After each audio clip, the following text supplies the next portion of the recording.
Hi everybody, thanks for joining Create with Dee. Today we're going to make this little easel mini calendar.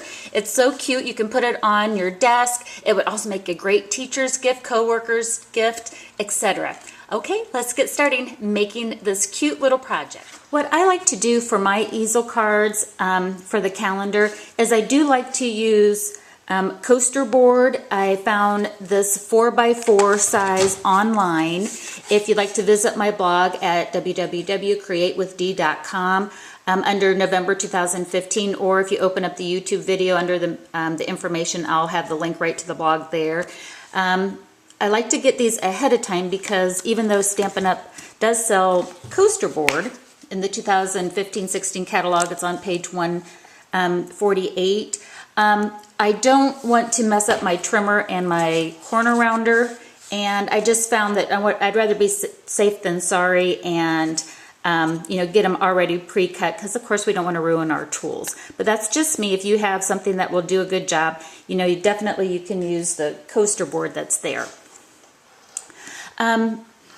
And also then, in case you're wondering, I do have a link on that same posting on where I found my mini calendars for 2016. If you just need a few of them, I have a free PDF on that blog posting where you can download and trim up your own and make your own little mini calendars. So got lots of resources on that post, so please check it out.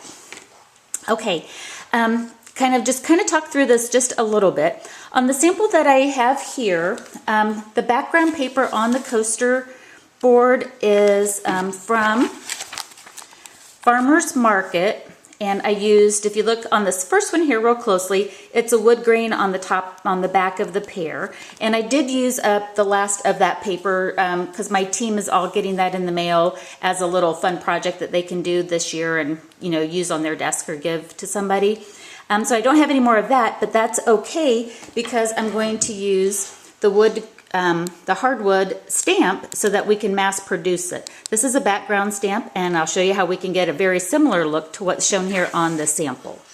I'm going to start with a piece of Whisper White cardstock. This is cut at 4 inches by 4 inches. Next, I'm going to take the hardwood background stamp and take some soft suede. And for this one, I like to just go ahead and take the ink pad right to the background stamp. And I'm going to take my Whisper White and lay it right on top and just kind of finger press that down. We just want the background. It doesn't matter if I don't get even pressure all around. In fact, it's like however it looks, I like it all the same. Really cute. What we're going to do is we're going to take our multi-purpose glue and adhere it to the coaster board. But what I like to do first, and as you can see here, like this is square and this is rounded, and you could paper trim those, but what I like to do is take a corner rounder, and my favorite corner rounder was that I use is on the back of the envelope punch board. I love how easy this is to round the corners. So I want to go ahead and round all 4 corners of the Whisper White stamped image. Next, I'm going to take some Pool Party ink and a Stampin' sponge, and what I'm going to do is I'm going to kind of whitewash this background. It's a way of bringing in the color of your card base that we're going to use into the project. It's kind of a neat look that you can get. So I'm just taking the sponge and following the grain of the stamp and kind of, again, just introducing some of that Pool Party color into the background. So I'm ready to put this onto the coaster board, and I'm going to take some multi-purpose glue and I'm going to put a fine bead and get as close to the edge as I can all the way around, because I want that good contact of the adhesive and the paper close to the edge. So again, it's kind of hard to see, everything's kind of white on white. That'll change here in just a second. Okay, so I've got that, and I'm just going to kind of squibble some adhesive, some of the liquid glue in the center. And now I'm going to take my stamped image, or if you have your favorite designer series paper, you know, you can just go ahead and do that as well. Just wanted to show this really neat stamped image on it though. I've got that down, and again I want to have really good contact with my coaster board. So I'm going to take my Stampin' Up! Bone folder and just really press down on that adhesive and make sure I've got good contact, especially along the outer edges. Next, what I like to do is take a sanding block. You can use an emery board, and what this is going to do is just really, the purpose of this is to form the shape of the top layer of paper, whether it's this cardstock or some designer series paper, and really kind of blend those edges. That way, too, by sanding it down just a little bit, see that one, I don't know if you noticed, but I just kind of got some of that extra off. It just leaves kind of a little more of a professional finish to our project. Okay, on to the next step. Next, what I like to do is bring back the brown. So I'm bringing back the soft suede, and I've got a sponge dauber this time. And I'm going to ink all around the edges and kind of definitely hitting the corner or the sides of it a little bit. And again, that just kind of really helps to blend it all together. Okay, get that back in the shot just a little more. Again, go all the way around the edges. You can kind of distress this as much as you like. And by inking around the edges too, it's going to hide any imperfection that you may have on it. Okay, and then what I might also do is just bring in a little bit of that darker brown on here too. So you can really, I love this hardwood background. You can really get some interesting shades to it. Maybe hit those knots a little bit. Kind of turning it into a technique on here too, but love it. Really, really getting that in there. Love it, love it. It didn't mean to scream in your ear if I did that. I get so excited. Okay, so we're making the front of this. We're making the coaster board section of it right now. And so now I'm going to put our mini calendar on here. And again, if you were, like I had gotten this online all ready to go, but again, if you print this out and trim this down, you can just simply staple it in the center and add a backing onto the last month, onto December, and you'd be all set. So I'm going to use tear and tape. Want some nice strong adhesive on the back. And this is what we're going to attach our calendar with. Taking off the backing. And this is where you can kind of play around to see, you know, where you might, you know, what design that you want to kind of keep coming through a little more on where you stamped. I like this. And I like leaving maybe about 1/4 of an inch on the side and on the bottom. You can position this wherever you like. I just kind of like the idea of offsetting it slightly. Starting to take shape. The sentiment that I have on the sample came from something that I got at On Stage. It's one of the sneak peeks of the 2016 called Happy Home. So that's not available just yet at the time of the video. So if you're wanting to make these for Christmas gifts, you know, find a sentiment that you like in your stash. I love this saying from Petite Pears, especially if you're giving in a gift that says, to someone who makes others so happy. So that's what we're going to use on our sample here on the video. And again, I'm going to use some more soft suede. Get some scrap whisper white out. And we'll stamp and punch this out. So I'm going to take my 1 1/4 inch circle punch and punch out the sentiment. I love to stamp and then punch things out. You get that perfect placement of where you'd like it. And then what other things to make the layering flower here? Out of Pool Party, punch out a 1.5 inch circle punch. Out of the 1 3/4 inch scallop, this is rose red. Then with the bitty punch pack, using the flower image, we're going to need 2 Daffodil Delights, 1 rose red, and 1 Pool Party. With the Bird Builder punch, we're going to punch out an Old Olive, 3 leaves, and we're going to cut most of the stems off, so don't worry that they're all not the same. And we'll assemble these. You can use Tombow, or the multi-purpose glue. I'm going to use the fine tip glue pen to add the leaves and the flower elements. I'm going to go ahead and take off the stem, and I'm going to add a little bit of the fine tip glue pen, and I want to have that coming. I'm kind of building up my layers here. Okay, so let that happen. Be like that. And then with a Stampin' Dimensional, I'm going to pop the sentiment and center that over the Pool Party. And then I'm going to take that, starting to get a little big, so I'm going to add 2 dimensionals. And this is going to be a gift, so I want to make sure that it has stain power.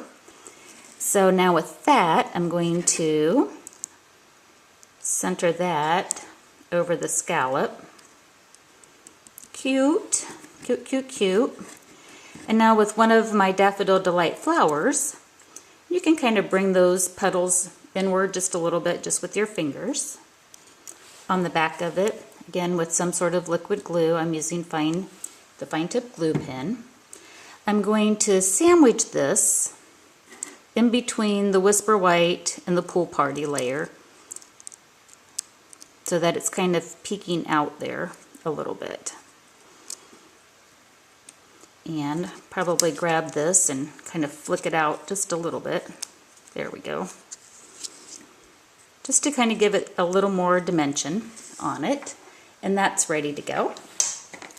So I'm going to go ahead and grab 2 more foam dots. I lost my flower. Didn't need to let that sit just a little bit. We'll put that back on in just a moment. And we'll get our calendar. Position this. And the scallop's going to float just a little bit off the top of it. Now let's add our flower element back in. There we go. Now we'll add some more, some vines and flowers along the side. And my paper snips are out of reach, but I'm just going to tear off the stem. And as you can see here, I've got one of them positioning down this way. The other stem is going in the opposite direction up that way. So I'll glue those down. So I got the base for the flowers down. And just like before, I might go ahead and kind of curl these up a little bit. And start with the Pool Party flower. Put that down. And let's see what's next. Got the Daffodil Delight. So these are all kind of going to overlap just a little bit. And then put the rose red on the top.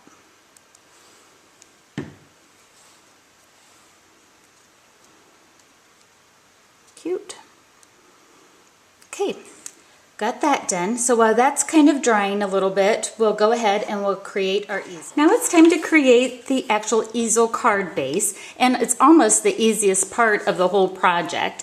So I'm going to start with a piece of cardstock. This is Pool Party, cut at 8 by 4, and I've pre-scored it at 4 and at 6. Also, we're going to take a piece of Designer Series paper. This paper is part of the Schoolhouse Designer Series paper. I love that polka dot part of it. And this one is cut at 3 7/8 by 3 7/8. And we're going to go ahead and take our envelope punch board, and we're going to round the corners on both the cardstock and the designer series paper, and I'll do that off camera. So here's my scored cardstock rounded at the corners, and what I want to do is get a nice burnish. I want to make sure I really crease those fold lines really good. The better they're creased, the more the easel action will work. And in this 4x4 section here, we're going to layer our designer series paper. And you can use whatever adhesive of choice that you like. I've got my multi-purpose combo out. I'll go ahead and put that down. And I'll show you here which one we're making real quick. But we'll put that down. So this is the section right here that we're making. And that's down, that's it. Now we're going to flip it to the back side, and we're going to put some tear and tape on this section here. So before I do that, this is going to be the easel, or the coastal board is going to reside. That's where we're going to put that. So we want to put tear and tape just on this 2x4 section only. And so when I put down the tear and tape, you could also use fast fuse, I suppose. I think I would recommend the tear and tape for, you know, the best on it. And if you can, try to get as close to the score line as possible. You don't want to go on the score line because of course you want it to be able to fold. And I like putting 3 strips on it. That coastal board is kind of heavy. You can go like that. Okay, and then we're going to simply remove the backing on all of the tear and tape. All right, so we have that removed. So now I'm going to take my embellished coastal board and line it up with the curves. And we definitely, the reason why we just do it on that section that we did is we don't want any adhesive on the back of this. And now we created an easel. When we do an easel, we always need a stopper, and I thought what better thing than to use some little mini Post-it notes. So the multi-pack that I found had this bright yellow or bright pink color, and it had, you know, almost like a Bermuda or a coastal cabana here, and I loved those, so I got that. We used up all of the pink ones earlier when my team was here, and we made these together. And just like before, I'm going to put some tear and tape on the back of the Post-it. And we'll get those tore off. That barking you heard was my very demanding 12-pound miniature dachshund. She needed a drink. So for this, I just want to make sure I've got my Post-its going in the right direction. And I like to have it go about I guess a 1/4 of an inch from the bottom. I just want to kind of eyeball it for the centering. That looks pretty good. Too cute! One more step, and I'm going to add some pearls to the center of the flowers. I forgot to do that earlier. Just looking at the two, I mean, the pearls really do just, you know, add that one extra little touch that really makes the flowers. So I like taking my paper piercer and pulling the pearls and the rhinestones off of the sheet. I just kind of get my paper piercer underneath of it. And again, that's my trick. I know some people use their paper snips and just maybe even their fingers. There's, you know, several ways of picking up your embellishments off of there to make sure you get the glue dots. There you go. There's our little mini calendar. I love it. And if you wanted to, you could even include a little mini gel pen. Again, those can be found online. But what a cute teacher gift for hardly any money. I think the coastal board pre-bought in the 4x4s comes out to like 17 or 20 cents a piece. I'm a Amazon Prime member, and So shipping's free on that. And then again, go to my blog and you can print out and trim down your own little mini calendar. So just hardly anything in it. Why I like coastal, the coaster, I keep saying coastal, so excuse me, coaster board is that it's sturdy. And also, if you wanted to, you could just add magnets to the back of this and give it as a refrigerator magnet. And so to have the coaster board on hand, there's just a lot of different projects that you can actually do using the coaster boards. Well, I hope you enjoy this little project. I absolutely love it. You can embellish it however you like for the person who you're giving it to. Change up the seasons, change up the themes, and you can just have so much fun giving this as a gift in the new year. Thanks for watching, everybody, and happy crafting. Bye-bye.